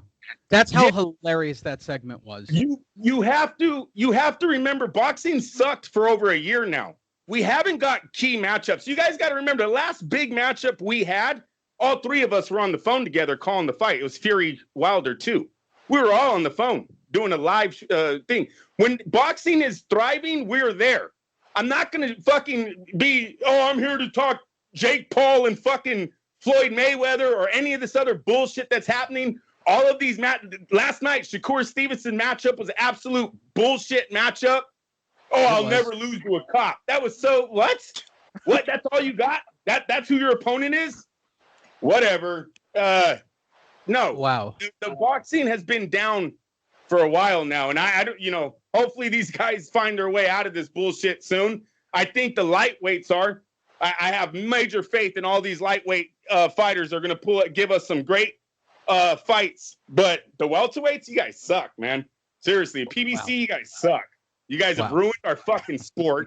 No one talks about us anymore. Like, the only thing that I love about celebrity boxing, and I'll throw it over to you, Miguel. Let me go one more time. The only thing I love about celebrity boxing, it proves that everyone still wants to be a boxer. No, everybody, all these dudes, everyone thinks they have hands. And I like that. That means the sport's still thriving. Now, you don't see celebrity wrestling. You don't see celebrity MMA. But everyone wants to do celebrity boxing still. So boxing better get their shit together while these people are still interested because, only so much time we're going to come back to some of these circus acts. Bam, bam, bam, bam, bam. Well, and to follow that up before we turn it over to Miguel, if you look at Paige Van Zandt and a bunch of even the female fighters, they're all going to bare knuckle boxing. They're taking big paydays. I get it. And not to mention Paige Van Zandt is fucking hot. Miguel, first, there's two questions here before I get your feedback on this fight. Were you surprised Andrew literally saved 6 months up to put over Clarissa Shields? Yeah, for as much as we dog her on the show, I'm pretty surprised. I mean, Andrew never really dogs on her that bad. We do, but yeah, it's respect is due. Hey, let it fly, Miguel. What'd you see? All right. Yes. First and foremost, the opponent is obviously we understand the formula in boxing, right? You get a young cat in there against somebody who they can knock out, then later on against somebody who will give them rounds, and then finally top-notch competition. They're gonna go this exact same route with Clarissa. Why not? Give her a girl who was a 3-6. Who has had like one fight every year for the last like 5 years. She wasn't exactly, the kind of competition that we're going to see. Nowhere near as, I guess, credentialed as Clarissa. Clarissa did the right thing, went to a gym, Winklejohn's gym in Mexico, I think it is, to train with them. That's one of the top gyms. That's where John Jones is and a bunch of other guys, Donald Cerrone, whatnot. So experienced coaches that will help her in the ground game, and it showed. Number one, first and foremost, how she kept her composure in the mount. She was mounted for the better part of 2 rounds, and she didn't panic. She threw whatever punches she could. Inexperienced fighters, especially guys that don't know on the ground, as soon as they get on their back, they do one of two things: turn their back, to expose their back and get choked out, or try to think they can compete with punches on their back. No. You figure out a way to get this motherfucker off you other ways. There's other ways to get out of it. And she did one of those right things by holding on, basically letting the round end, essentially, is where the round ended. She didn't panic at all. She did none of that. Every so often, she'll throw punches, up to try to like check her. But that in itself shows maturity. The maturity, she's been in that spot hella times during training. Number one. Number two, the power that she was able to display, even at the very end when Elkins went for the shot and Claressa stuffed it. She sprawled hella nice and started landing those right hands. She was still sprawled out. She still had her legs back. She still had her hips thrusted forward, stopping the takedown, and her hands were free. So she went to fucking town. So it was a good fight. We've actually seen this fight. I mean, a fight like this quite a few times, specifically with women boxers. Heather Hardy has fought in Bellator with mixed results. Ava Knight is another one who's here from Vegas. She has fought in MMA and boxing. They're not as credentialed, of course, as Claressa, but they have had title holders. What's that? Yeah, I was going to say, not as credentialed as two-time Olympic. Nowhere near, not as near as credentialed. We're talking about Olympic caliber fighter, multiple weight division, undisputed champ. So yeah, definitely not. It has happened, but even then, we see these fights take place most likely probably because there's more money, potential money to be involved or to be won in females mixed martial arts than in boxing. But it was impressive. I like the fact that Claressa did not panic in those spots. If she continues with Winkeljohn and that team in particular, she could do big things. But again, when she gets against somebody else, a higher level, we need to see that development. We need to be able to see that she can.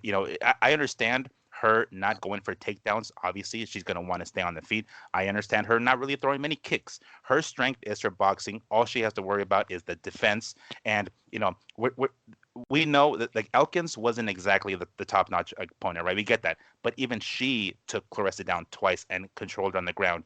And anybody else may have finished her. Elkins wasn't able to. Props to Claressa 100%. And I'm looking forward to seeing her again. Wow. I'm going to tell you, I like the fact that she trained MMA, but I don't want her to go MMA full time. She has to stick with her boxing training because it's that type of training that got her through everything that she went through in that fight. She had only trained for MMA for 7 weeks. You ain't learning that much in 7 months. 7 months, wasn't it? I thought it was 7 months. She said 7 weeks. What the hell? That wasn't the training camp. I thought it because from the time from years ago, long training camp, bro. 7 months. No.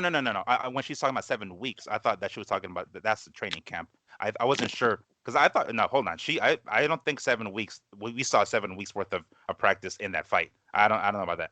Well, I think you're underestimating the athlete of a boxer. What we've seen in that, I'm not. I mean, I just because. The strength, absolutely, but it's not just the strength. It's the strength with the technique. She knew how to sprawl. She knew how to get back up, and that's just not easy. And she still got taken down, nevertheless. So I don't know about 7 weeks. Huh? She held her position when she was in the sprawl. She controlled that girl's head. She overpowered this girl. The girl got an arm bar. She rips her arm right out of it. There was so many times, and I think that's why sometimes that opponent didn't want to get up when she had full mount. She knew Claressa could throw her right off. Yeah.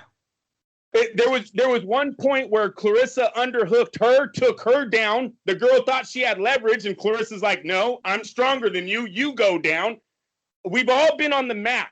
We've all faced that athlete across from us that I don't give a fuck how deep your shot is. If that dude has legs that are going to overpower you, that they're ripping their leg out when they sprawl. You're not going to be able to hold on to it if you're not stronger than him. That's what a lot of that was going on in that ring. And while I'm not telling her not to train MMA, don't do what Holmes did and just go strictly MMA. You got to keep it with boxing because I'm telling you, that's what separates her from these other fighters. You look at Claressa's back, her arms, her legs. I don't really see that. I watched the UFC last night. They had the fights on before the ESPN card. Those girls had Deontay Wilder legs in there. They did not have Claressa Shields. Now, I don't know what weight division they were, but I'm just saying Claressa is built. They were small. They're like 125ers and one. I mean, Claressa. And here's another thing. Claressa's going to come across this pretty a few times. She's in addition to what you're mentioning, that her being, she's a big built chick.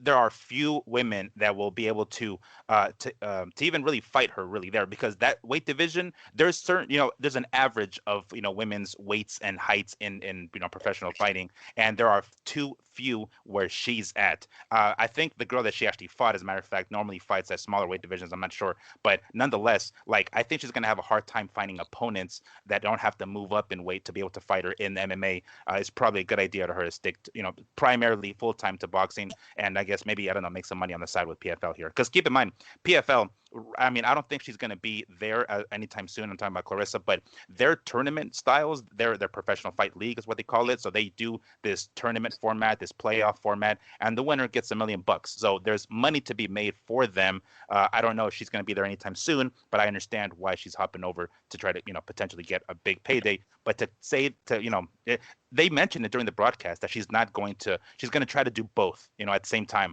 I don't know. That's a good idea. I feel like this is more of an experiment to get some money. I think she's to stick to boxing primarily because I think that's where she excels more so, I think. Wow. If the money is better, why not go step over? Yeah. Women's boxing, she tried getting Layla Ali, which I think that fight might get hot again. Claressa keeps making a name for herself. Don't be surprised when you see Layla Ali try to make a comeback to try to get her in a boxing ring for that $5 million all of a sudden.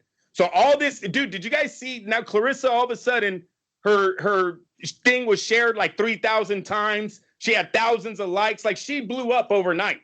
She literally blew up overnight. She's turned into the queen of combat sports. She's like now her GOAT name in boxing is like hella legit. You're talking undisputed. You're talking 2-time Olympian. Now she goes to MMA. She's been successful over there. Like the ball is starting to roll for her. What I'm saying is when you don't forget what got you to the athlete that you are. Don't put in too much time on the other side. I understand learning technique. You gotta keep doing what got you there though, and that's training as a professional boxer. Mix in a little bit of you guys. I've always said, I think a complete fighter is a wrestler boxer. That's it. That's all you need. You need to know how to stay the fuck off the ground, and you need to know how to beat somebody's brains in with your hands. Because at the end of the day, in most situations in your life, it is only going to be those two things that keep you alive. It's not going to be a fucking arm bar, a leg lock. But it's going to be a choke. But it's going to be a choke. You're going to be like the choking somebody is like the most humane way of ending a fucking fight. You don't break anybody's nose. You don't break anybody's arms. You choke them for like 10 seconds and they're out. They'll be awake in like another 30 seconds. They're fine. Fight's over. Bam. At the very least, learn. I think for her, just the defense, making sure she doesn't get caught any chokes. But taking somebody down, if you don't throw punches, don't know how to throw punches is another story. But to be able to finish, maybe not arm bars, maybe not Kimuras, because you're going to break somebody up. Choking somebody out, you will come across that in a fight. You get in a fight with somebody and you end up grappling with them and you choke them the fuck out. There's many ways to do it. There's not just one way to do it. There's several different ways to do it, and the fight's over. Like fuck a knockout, fuck a broken ankle or whatever. You choke somebody out, the fight's over. So you will come across, those two are the base. If you think about a food pyramid and you think about a fight pyramid, at the bottom there's going to be wrestling and there's going to be boxing. There's going to be two of the most crucial things. But hey, choking to do it out, the fight's over. 18 fucking minutes of Claressa Shields talk. I am compelled by our producer and by law to do the next joke.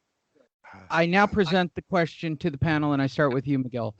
Is Claressa Shields willing to be the bottom in the missionary position? Oh my God. Jesus Christ. Bottom missionary. Is she willing to be? Is she willing to take it? You know what? I have to say yes. I have to say outside outside of the bedroom, she's a dominant chick. I think it's at the bedroom she wants to be taken care of. That's right. Moving forward, Justo Cesar Chavez Sr. erupts with Hector Camacho Jr., who looks remarkably like his father. I think it's all a fucking game and it's all bullshit. But really, look, the only reason I bring this up is what more can they do to sell this fucking fight? I swear to God. And Chavez looks old. I mean, really old. And I still think that he can beat Camacho Jr. without even really trying, which is really funny to me. I start with you, Andrew. Is there any shot in hell for Camacho Jr. to look good in this fight? Don't start with me. No, I'm just kidding. This fucking shit, Lee. This is why I can go 18 minutes on Claressa fighting in the MMA. We have now went from Paul to Claressa to Chavez Sr. and Camacho Jr. You see where Well, boxing... we don't have Chavez Jr. this week. He stayed out of trouble. Go in Spence fighting Pacquiao, who started his welterweight run in 2008. It just sounds terrible. Now I just want to open up. Every time I talk about that fight, I'm going to talk about 2008 when Manny Pacquiao showed up at the welterweight division. This is insane. Like this is where boxing is at right now. That's not a great fight. Mayweather Paul give a fuck about. Chavez Sr. versus Camacho Jr. This is a joke. This is a joke. I'm sorry, the boxing world, that this is the news that you get, but this is where we're at right now in the sport. I'm sure a Tyson update is coming here soon. Fuck. Miguel Antonio Barragan. I mean, I'm not sure what the hell even to think about this.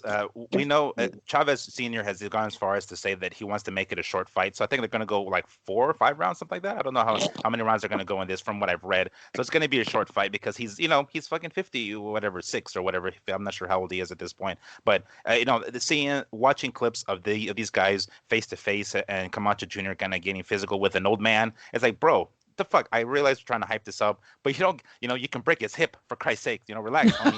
You don't do that shit unsuspectingly.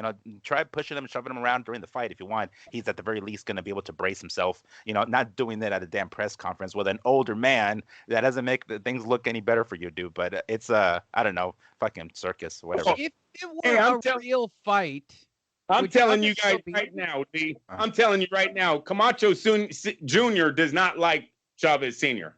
He beat up his dad. Literally, this is a man that literally put his father in the hospital for 3 days or whatever it was. Had him pissing blood and shit. Yeah. No, he's going to try to put hands on Chavez, but who cares? Nobody cares. Nobody cares. This I don't even know who's watching. Camacho Jr. I am. Never that big. VIP box. I don't know where who's paying for this. I don't know how they're making money off of this. I didn't even see the face-off, you guys. If you go to Facebook, the Fight Net Radio's page, you're not even going to see this face-off on our feed. I didn't see it. Yeah, well, doesn't really show up except here. Bob Arum, Fury will knock Wilder on his ass quicker this time than he did last time.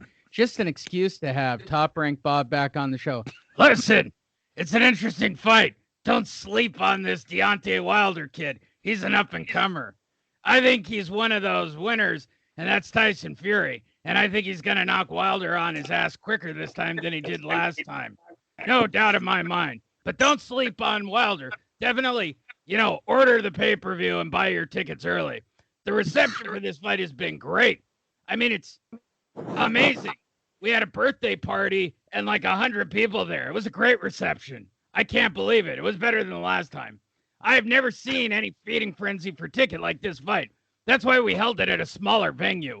We haven't even gone on pre-sale yet, and we're practically sold out. Now, if you're trying to figure that out, it's because I made that shit up in my head.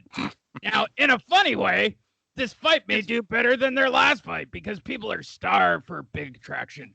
And because Tyson has spent so much time in the United States making an ass of himself, he's almost being accepted as an American. Sorry, it made me laugh too. All right. Did I do that all correctly for everybody? And by the way, most of that, if not all of that, are actual quotes. I just added a few more jokes in there. That's the fucking craziest line I've ever heard. The pre-sale for this has almost got us sold out, but the tickets haven't gone on sale yet. What is that fucking sentence? I mean, I've heard some crazy shit out of Bob Arum. That's a fucking crazy sentence. The pre-sale almost has us. I got to look at it again. It's so crazy. Hold on. What reception? Was there a party? Was there a birthday party that we weren't invited to? All right, hold on. We haven't even gone on pre-sale. Okay, it's not even pre-sale. What? We haven't gone on pre-sale, but we're practically sold out. Practically. What? Maybe that means the casinos demand, Lee. The casinos, they might already be getting phone calls from paying customers that are seeing if there's crazy sentence. It's a crazy sentence, dude. It's a crazy sentence. Well, right now we know that the casinos can't buy this fight, right? The fight is at the T-Mobile now. that's privately owned. The casinos haven't bought it. So basically what they're doing is they're calling Top Rank and going, where are the fucking tickets? I have 1,000 people coming that weekend that want to go to that fight. And then you have another casino, where are the fucking tickets? So maybe they're adding up all these, where are the fucking tickets? And it came out to they're almost sold out. Wow. 20,000. Bob math is a 20,000, lot right, like for, Espinosa T-Mobile? math. I turn to you, Miguel. Are you surprised that Bob Arum has all kinds of crazy things about this fight that really probably is only about 3 rounds of work for Tyson Fury? Yeah, I mean, I don't know. I'm beginning to think we're going to start having updates on updates on updates about this fight as well in the near future. But I mean, hey, you know, if it does, I think T-Mobile holds $20K for like boxing or wrestling or something like that, as opposed to, you know, I think 17 or 15 for the MGM or Mandalay Bay, which actually Mandalay Bay has been out of the fucking boxing scene for a minute now. But I mean, you know, if this is, I don't know, like I didn't understand this until Andrew just mentioned that, you know, talking about the casinos and shit, because I was not understanding what the hell he was saying. It's like they're not even on pre-sale yet. I'm already sold out. I'm like, what the fuck does that mean? I don't get that. But Taking anyway, reservations. He's a waiter. dibs basically. I'm taking reservations. Call the 800 Yeah, number. it's Leave your dibs, name right? and the It's like, number of hey, I got tickets you dibs want at tickets. the tone. You know, there's high rollers that they don't stand in line. They call their casino, and the casino calls and does the work for them. So it very well could be that. Hopefully it is, and he's not showing his age. Imagine that's the voicemail message at Top Rank. Hello, this is Bob. If you're calling to inquire about Fury Wilder 3, push 3. Beep. Hello. At this time, we're just taking reservations for the fight. Please leave your name, number, and number of tickets you want for your casino at the tone. Thank you. What?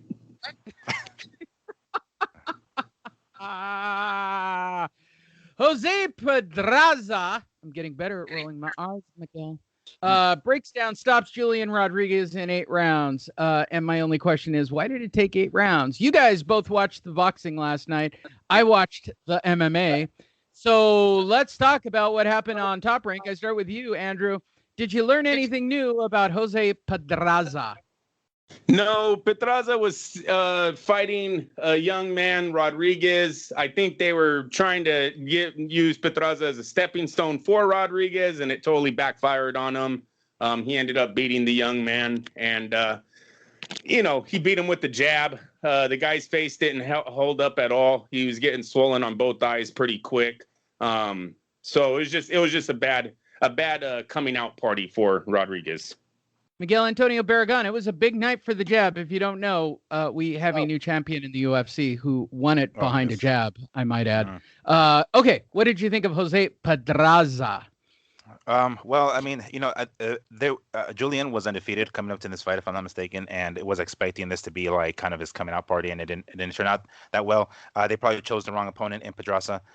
It showed that, you know, Pedraza he's still there. You know, he's still got, you know, to some extent. Jesus Christ. he's up there, yeah, and he's fought some names, so he's always been on the losing end of that. So I think he's setting himself up or trying to keep himself at that opponent level, you know, knowing that he can stay at 130. You know, we'll talk about it a little bit later on with fucking Shakur, but you know, being a guy who at the very least is a top, you know, 3-4 dude in the weight class or even higher, you know, it shows that, I mean, at the very least, an opponent, you know, to be able to get himself a nice payday against one of these top guys now, although he has already fought several. But yeah, I don't know, like they were talking about it during the broadcast, but it was like a thumb or something like that caused the swelling on Julian Rodriguez's eye. I don't know if it was a legit punch or a thumb, but nonetheless, in the 8th or whatever round what it was, they stopped the fight. So I mean, you know, Pedraza, they used the term, you know, workman-like. Yeah, that's pretty much what it was. It was a veteran. He knew how to handle the young cat, and he did. Which takes us to our main event. Oh, go ahead. Did you have something, Andrew? Yeah, they were talking about it being a thumb, but Andre had pointed out how both eyes were getting damaged pretty fast. It almost seemed like it was just the way his face is structured, right? His eye sockets don't go too deep in, and once the swelling starts, it really seems to close his eyes pretty fast. I don't know if he'll ever be able to get around that. It just wasn't good all the way around, and the fact that he quit. He wasn't blind. His eye wasn't closed. He pulled a Billy Joe. I gotta put that out there. You could see it in his corners' faces. They were all disappointed.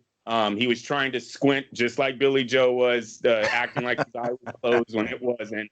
I always say it looks like, when your mom says, close your eyes when the titties come out in a movie or something, and you got your eye, you think it's closed. It's not closed. Yeah, that's what those guys look like when they're pulling that shit in the corner. But yeah, he just wanted out.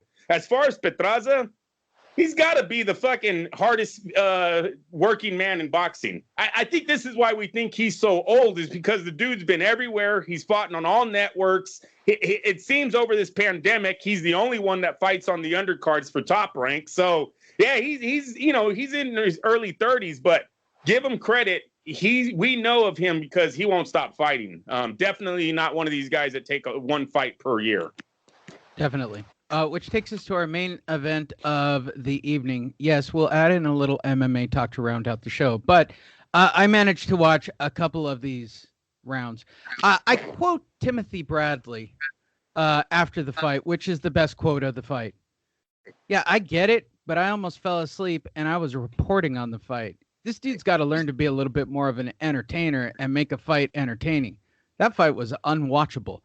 Timothy Bradley's direct quote after the fight: I start with you, Andrew, in this lopsided affair where Shakur Stevenson, by his own admission, honestly, I didn't really like my performance.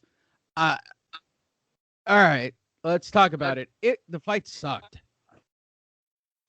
Yes, look, it's hard to be a defensive fighter and make people happy, right? Especially in the boxing game. I wasn't impressed with last night. Look, we all know he's good at defense. I hope ESPN don't shove this down our fucking throats every time this young man's on their TV screen, because we get it. He's really good at defense. We don't need to hear what his stats are, and it's just way too much. ESPN, you need to throw all that shit away. We get it. Stevenson, it's like a no-hitter, right? There's some people, you guys, that love seeing no-hitter baseball. They can sit there in 9 innings and watch pitchers duel it out. And there's other people that want to see home runs. And as soon as they get into the 6th inning and it's 0-0 and it looks like it's going somewhere, some of those guys leave. They don't want to stay for the end of the game. So it's one of those things with Shakur Stevenson. He's going to have some fans that love seeing him dodge every punch thrown at him and only do pop shots. But for me, no. Even Floyd, as defensive as Floyd was when he was younger, he brought a lot more offense than what Stevenson was showing last night. Stevenson, he said something about not feeling good. He tweeted that out. I don't know if that meant he was sick, if he just wasn't into last night's fight. I don't know what it was, but he did say something about not being 100% going in. So give him a pass on this one, and hopefully he learned his lesson and comes back a little harder. Well, I thought Bradley was a little bit hard on Stevenson. It's good criticism because that performance isn't going to make you $1 million in this sport. Even though Floyd was defensive, he stops Gerardo Hernandez. He stops Angel Manfredi. He stops Diego Corrales. These are 3 of the baddest names at that time. Angel Manfredi was hot as fuck coming off of the Arturo Gatti. I want to say he stopped Gatti. Am I correct, you guys? Yeah, he did. He stops. Yeah. So it was supposed to be like Gotti Mayweather at that time. Then Gotti loses to Manfredi, and then fucking Floyd ices Manfredi in 2 rounds. Then he tops that off with beating Diego up, who was a knockout artist at this time. He's undefeated. He's knocking out everyone. Looks like he's the Tommy Hearns of the lightweight division for how tall he is with his power. And Floyd drops him 5 times. So while Floyd is defensive, he's still showing a lot of offensive work in there that got him to be the millionaire that he was. It wasn't all about defense. All right, so Miguel, there's 2 things. First, what did you think of the fight and his performance? And secondly, would you take advice from a guy who has eyeballs on the side of his head? I mean, shit. That question already made me forget the first question. What was the first? Oh, the first fight. Okay. So what'd you think? What'd you think of Shakur? He's great. Don't sleep on him. He's an up and coming. He's not Terrence Crawford. No, and he's not Floyd Mayweather either. So it's just I think we need to like cut back on the fucking comparisons already. Like, just let the dude be himself. You know, I mean, every single chance they get, and you know, sometimes you know it comes out of his mouth as well as Shakur's. I think he's starting to kind of believe it as well. But you know, let the kid be himself and just let him do what he's got to do. They're almost setting him up to fail. You know, the criticism, I think, is a little too harsh. Yes, you know, he isn't Floyd, you know, and we can stop comparing them already, or anybody else for that matter. He's Shakur, and let him do his fucking thing. Yes, the fight was not that exciting. I tried watching it a couple of times, and I found my attention, you know, kind of drifting away. So it wasn't the most exciting fight, but he won. He did what he needed to do. It was a 12-round fight. We know, of course, he can go 12 rounds, you know, as well as he can. He was very economical. You know, he wasn't throwing as much offense. So I think that's what, you know, primarily what Timothy Bradley was talking about, you know, falling asleep during the fight. So I think it's a little too harsh. I think, you know, give him, you know, give him guy fights. If he continues winning, he continues winning, right? And he could potentially still be the future of the fucking heavyweight division. But it's almost like the way, you know, people were comparing Evander Holyfield to fucking Mike Tyson. You know, he wasn't the powerhouse that he was, knocking people out, but he was still a good fucking fighter. You know, let, you know, Shakur be a good fighter, or even a great fighter down the line if that's the case. But just let him do his thing. You know, I quit with the comparisons already, and I think the criticism comes from expecting him to be the next Floyd. There you go. Now, as a side note, before we all check out, all three of us watched the UFC last night. I started at the Diaz fight and watched forward. So let's just talk about the big three here. First of all, is Nick Diaz just a freak of fucking nature? If you don't know, Nick Diaz, typical Nick Diaz fashion, got his ass handed to him for 4.5 rounds completely. Not slightly, got fucked up for 4.5 rounds against the number 3 ranked guy coming off the shelf after how long was he off, Miguel? Well, he fought recently, but it was like a quick eye poke that the fight was a no contest. But prior to that, it was like 2 years. Right.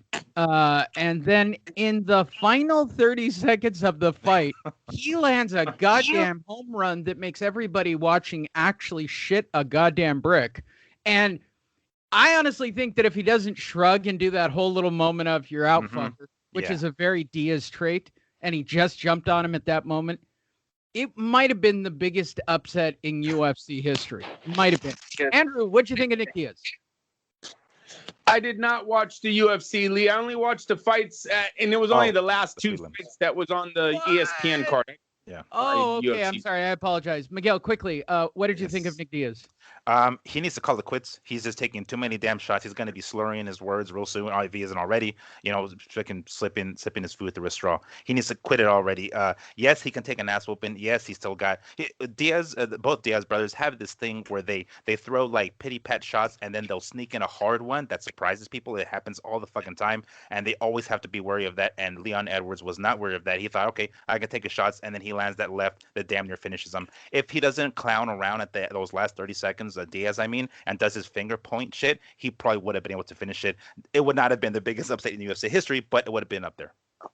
Okay, quickly, Alessandro wins again and is probably the most dominant guy at middleweight ever. It's starting to look that way, but I don't want to get into it. The fight was rather dull. The biggest deal, and it's just cool to mention, there's a kid called Moreno who literally was out of the UFC. Like, the backstory on it is great. He was out of the UFC. Dana didn't want the guy around. He gets bounced, fights his way back in, works his way up. He's a last-minute replacement 2 or 3 cards ago, Miguel, if I'm not correct, against, like, he's basically bait. He was just basically shark bait in that fight. Wins that in basically a betting upset. He's an underdog in the fight against arguably one of the better. This is lightweight. No, it wasn't lightweight. Flyweight. 125ers. Yeah. He again, Figueiredo is like a dominant flyweight, and was so confident coming in. You could see it oozing out of him before the fight. And Moreno fucking choked out the dude from Mexico.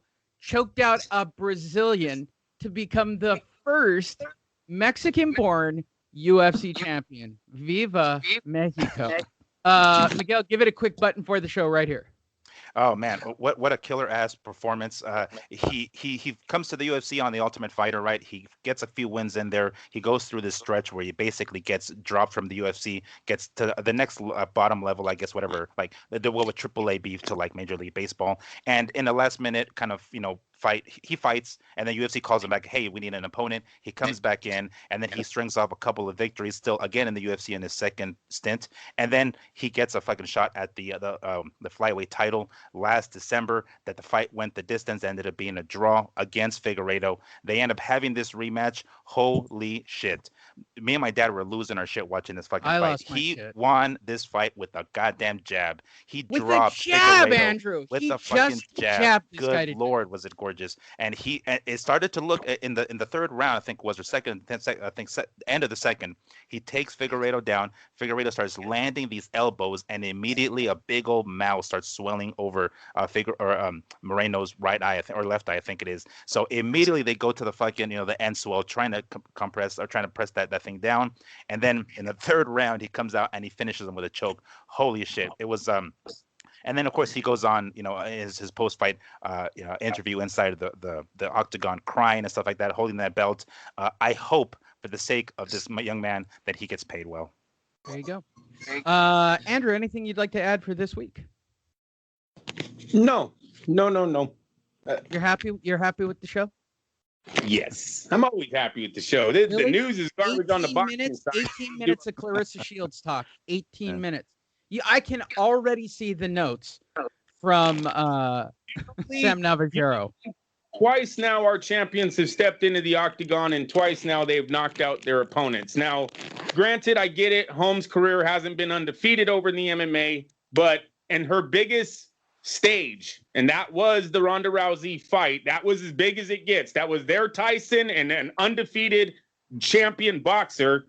They won. They beat them both times. So very happy with boxing in the MMA. I've said it, and I'm very happy that young man won the fight on the jab. I think that's one of the most underrated punches in the MMA. I don't know why more fighters with those little ass gloves don't do more with the jab. You'd have eyes closing up pretty fast there. You put a guy that knows how to throw a jab at an eye inside the octagon, especially because you can roll the knuckles. It's funny because we're as I'm going on tour, I ordered some punching mitts and some gloves. Jab. I'm not saying jab every 2 seconds like you do in but the jab is one of the most underrated punches in the MMA. I don't know why. Underutilized. Well, no, sure. I was saying, Andrew, because I'm going out on tour and I want something to do while I'm out on tour. I got gloves and mitts, and the guy I'm going with, he goes, "Why didn't you get boxing gloves?" I said, "Because truthfully, you should learn how to roll your fingers in so you can hit with your knuckles in the eyes and target it just once or twice. It's really fucked up to do it in those gloves, and it works like a charm. You can close eyes quick." Yes. Miguel, are you happy with this week's show? Yes, absolutely. I'm always happy and looking forward to this weekend. We got Inoue this weekend, and I believe also Teofimo and Cambosos. So he's not fighting. I know, but see him in the ring. Air. One of the best pound for pound dudes in the ring. To don't air. That's it. Yeah, I get that. But also Teofimo and Cambosos this weekend. So looking forward to that. And yeah, absolutely. Satisfied with the show. All right. I guess we could do that really quickly. Andrew, do you want to place predictions at all? Did you hear Teofimo re-signed with Top Rank? So there will be no Triller future for Teofimo Lopez after this fight. But it worked. He got his contract. Got his contract. Mm-hmm. Yes. But God damn it. I'm taking him from Snoop Puppy Dog. Thank you, Bob, for ending the show. Do you have anything to say about him? Don't sleep on Tio. He's the next big thing. All right, really Tyson Fury. Like, that's where I'm really making my money. Teofimo. Yeah, I got him from Puppy Dog, whatever his name is. And I'm really excited. Tune in to Fight Net, whatever. And they'll be back.